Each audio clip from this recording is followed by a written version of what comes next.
Like and subscribe and click the bell icon to get new video updates. As it happened, Dragons overcome Tigers after clunky first half. Embarrassing night smashed by storm. Live feed. The Dragons have prevailed 12-6 over the West's Tigers, but not before a late scare as the Michael Maguire side pushed to force this one to golden point. Ultimately, despite a late captain's challenge that went the Tigers' way, the Dragons' defense was able to hold on in front of a raucous crowd inside Wynn Stadium. It seems to be the only of winning games at the moment, just hanging on at the death, says Dragons skipper Ben Hunt after the win. A big effort from our boys. He, Dragons coach Anthony Griffin, had a fair bit to say at half-time. With the ball we were just moving a bit slow and they were obviously moving a lot quicker against us through the middle. He was pretty happy that we kept them to 2. You definitely could feel the crowd. If you run out and you see that hill full, you know it is going to be a big game. It was one of those games where as a team we really relied on the crowd.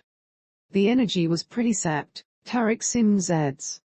Well, we might have a grandstand 5 minutes here. Luke Brooks burrows over after a superb pass fake and the Tigers have a sniff after all. Unfortunately Jackson Hastings is unable to nail the conversion, so the margin is still 12-6 the Dragons' way. The Dragons get their second and you have to think they'd be just about home here. St. George Illawarra had to defend grimly just minutes earlier to thwart a number of Tigers' attacks, but they were able to get down the other end and Jayden Sullivan burrows over. It was always going to come down to that lazy defender, someone not concentrating, focusing on the scoreboard, Gould says.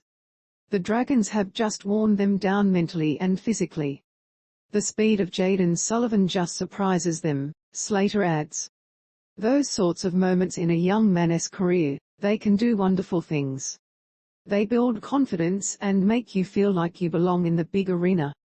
He was very excited and his teammates were very excited for him too. They obviously see firsthand how hard he has worked to get this opportunity. Lomax with another pinpoint try conversion kick and it is 12-2 the Dragons' way. We finally have our first try of the match and it has come for the Dragons via Ben Hunt, who steps through the Tigers' defense to score a try and he punts the ball into the stands. It was just someone that was going to get the right angle on a defense and make them miss, Gould says on commentary. It was going to be one of the steppy ones like Ben Hunt or Lomax. The weight of possession finally tells. When the Dragons need something, they look to their captain and it is Ben Hunt. He is always there, always trying. Lomax nails the conversion kick to give the Dragons a 6-2 lead, incredible considering how much of the ball the Tigers had in that first half. Josh McGuire has been placed on report for a dangerous tackle for what looks like a bit of a hip-drop tackle on Luciano Leilua. McGuire comes in low and Leilua's ankle is trapped under his body, causing the Tigers' second rower to writhe in pain. There is some more bunker confusion early on in this second half after the Bulldogs challenge an escort call on Luke Brooks. Brooks collides with Zac Lomax who is chasing after a kick while the ball is mid-air, but the Tigers use their captain's challenge the initial call and they re-successful despite Phil Gould labeling it a stupid challenge initially. The bunker deems that both Brooks and Lomax have eyes for the ball and it is simply a collision rather than an escort from Brooks, leaving Gould and Billy Slater scratching their heads on commentary. I am okay with it because maybe it is time we start not penalising them, Slater says. They penalise those all the time. I am okay with it as long as it is open slather, Gould adds. You can referee it one way for all that time and then suddenly turn around and now say it is different. The Dragons kick off and we re-underway in the second half. Will the Tigers be made to pay for not making the most of their first half chances? I was happy with the scoreline, but I thought 2-0 flattered us, admits Dragons coach Anthony Griffin. We need to improve our ruck defense, they replaying the ball too fast. Phil Gould says the first try is crucial in this second half.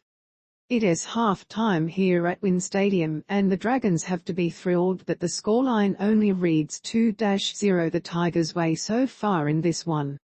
Michael Maguire's side had all the attacking play in that first half, but could not strike the ultimate blow due to some costly and untimely errors. Not really happy with the margin, considering the chances we had, Tigers winger David Nofaluma tells Brad Fittler on 9's coverage. We had a lot of mistakes which put a lot of pressure on ourselves. I think the Dragons will be more happy than the